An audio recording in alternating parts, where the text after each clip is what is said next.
Alright, I'm sure you've heard of Owl Warriors on the Sega Mega Drive, right? It came out in 1991, which was early for its time. The 90s, that is. But I never really paid much attention to the game. By the time I was born, the infamous Owl Mania craze had already died down, so it went under my radar for a long time. But I'm not here to talk about the game, but rather the animated film adaptation that was released in 2017. It's not very well known outside of the Owl Warriors fandom, and even then it's divisive among them due to creative direction. My uncle's pretty big into Owl Warriors though, and he took me to see the movie in theaters when it released.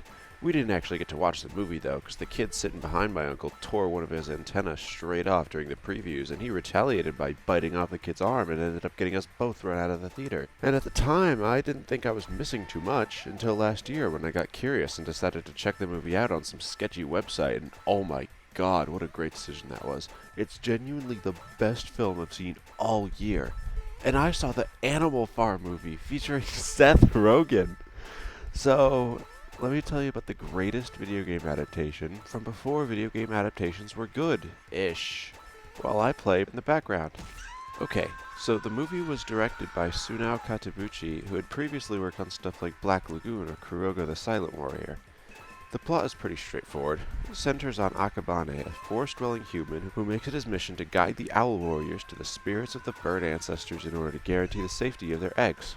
I won't spoil anything for you, but it's very touching, and its themes of passing the torch and breaking cycles of abuse I thought were handled tastefully and emotionally stirring.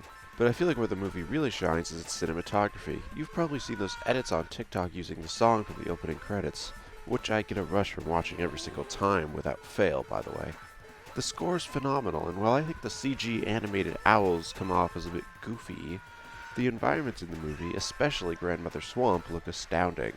It's definitely a treat for the eyes. Now, as good as I think the movie is, I can understand why it's considered to be pretty controversial within the Owl Warriors fandom.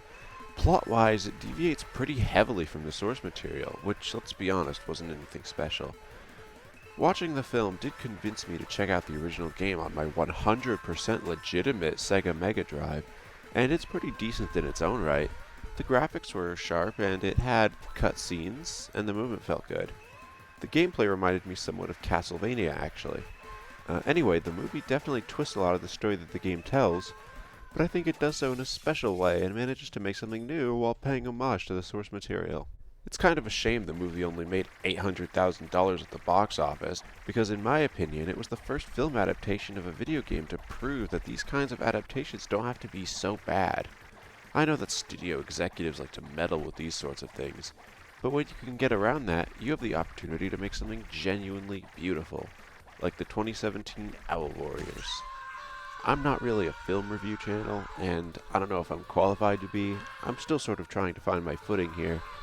But thanks for watching anyway, and I hope I encourage you to check out the movie for yourself. It's definitely worth a watch.